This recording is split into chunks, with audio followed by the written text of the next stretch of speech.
These days, reality is a bummer. Everyone's looking for a way to escape. And that's why he was such a hero to us. Escapism is defined as the tendency to seek distraction and relief from unpleasant realities, especially by seeking entertainment or engaging in fantasy. There are many ways we escape into other realities via movies, music, books, and many additional mediums. However, within this discussion, I would like to focus on video games, as that has been the primary source of escapism in my life. I would like to offer my perspective on the balance between engaging with video games and fulfilling real-world responsibilities. To accomplish this, I will begin by laying out my journey with escapism, recounting how I developed self-control and a healthy relationship with gaming. Then, I will individually cover the positives and negatives, in addition to tips on making sure escapism serves as a beneficial component in your life. Before I share my story, I want to make it clear that I do not believe escapism is a fundamentally harmful practice. However, it definitely can destroy your life if you do not possess the right mindset. If you just want to hear about the positives and negatives, feel free to skip this section. However, I think listening to my story for a few minutes will give you a greater understanding of my ideas in the rest of the video, so I recommend sticking around. The inception of my relationship with escapism occurred when I got my first personal console, the Xbox One, when I was in 8th grade. From that time until high school, I naturally did not play video games that much, mainly in part because the system was in my living room, so the opportunity to play was not always there. During the beginning of my freshman year, I was able to get a TV in my room, and along with that came the freedom to play my console whenever I chose. Progressively, my weekly hours spent with video games increased until it reached its apex in my sophomore year. Unfortunately, this was when I realized the harmful effects that can result from excessive escapism. I had yet to develop self-control, nor an adept understanding of the harm playing too much could cause. It was the wake-up call I needed, and I took full advantage of the chance to grow. First, I decided that a break was necessary, and so I unplugged for a month. Following that hiatus, I knew I couldn't just return to my unhealthy schedule, knowing full well the negative consequences that would follow. I made a vow to myself that I would abstain from playing until all my tasks had been accomplished. This discipline evolved during my junior year, where I made a rule for myself that video games were off limits during the weekdays.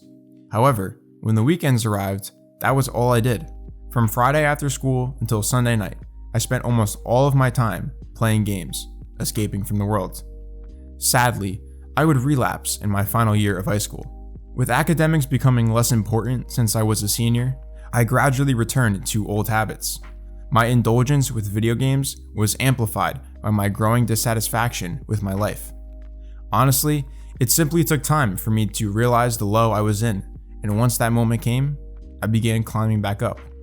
Fast forward to today, and I have never had a better relationship with escapism. Of course, I still play video games. However, I do not look at them as the pinnacle of life like I once did.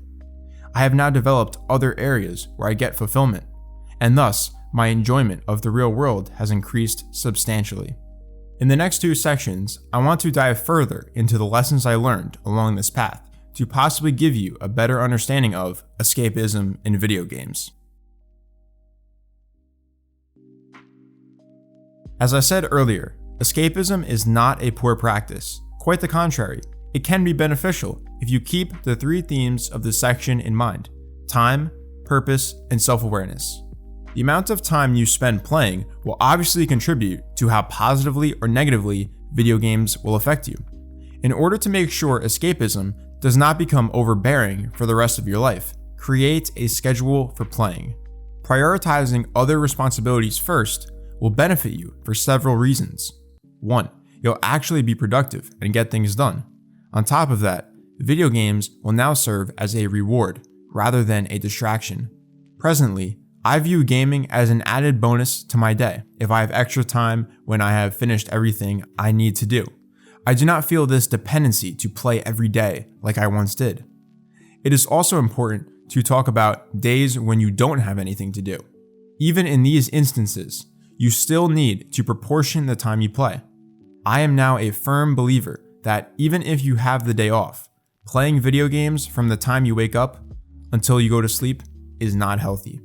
However, I'm not saying you need to limit yourself to only 2 hours on these off days.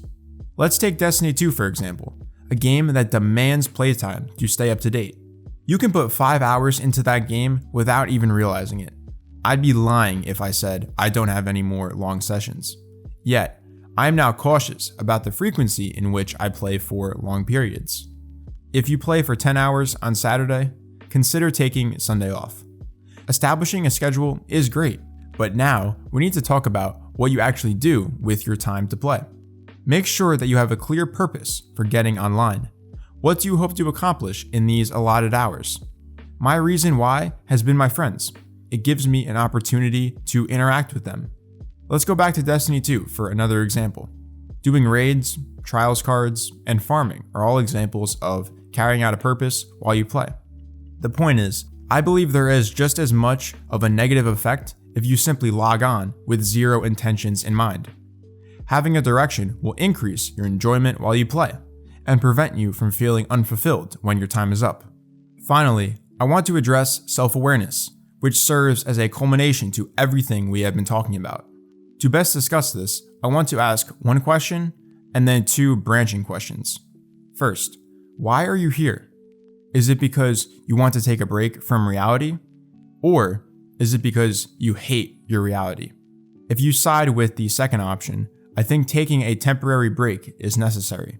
Reflect on what is causing you to think negatively of your life and see what you can do about it.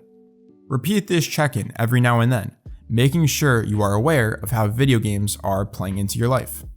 If you can do this and practice the other methods I mentioned, escapism will be a valuable and healthy aspect of your existence. Just as escapism can positively impact your life, it can also cause destruction. That is not to scare you, but falling too deep into video games can generate serious consequences. The three themes we will focus on, lack of self-control, complacency, and denial, serve as opposites to the central points of the previous section.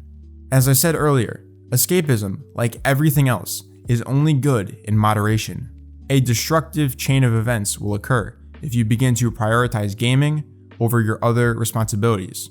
Trust me, I know from experience. At first, you might get away with it. You'll play those extra 3 hours in the week and nothing will happen. Then that turns into 5, then 7, and so on. Eventually, real-world consequences will materialize. Here's where it gets really bad. These repercussions will cause you to hate your reality even more. And where do you think you'll go to escape this negativity? Right back to gaming, the place where all the problems started. Moving on, let's discuss complacency, which creates much more subtle effects than losing self-control, yet they are still harmful all the same. We all know how comfortable gaming is. Most of us do it in our room and make sure that the overall atmosphere is favorable to our preferences. Do I want you to move your console outside? No. But I have noticed in my life that this need to be comfortable has spread into my behavior outside of gaming. Honestly, this might be something completely individual to me, but I still believe it's worth sharing. Especially in my junior year, I was on autopilot through most of my days, rarely making any real developments as a person. I was too complacent in my routine of school on the weekdays and gaming on the weekends. My advice for preventing these results is the same as every other point. Just take a break. Force yourself to be uncomfortable. That will generate real change. Then you can ease back into gaming. Within both of these areas is an underlying problem that transitions us into the final idea, denial, or avoiding your problems. Now, before I go further, I need to make a clarification. There is a difference between escaping merely as a break and escaping because you won't address larger issues within your life. Personally, this was most evident during my senior year of high school. I wasn't dealing with my problems. Instead, I drowned myself in gaming. The thing was though, eventually I stopped enjoying gaming, but I still did it. Running from your problems and using video games to distract yourself won't create a solution. If anything, you'll end up ruining your enjoyment of video games. We don't want that.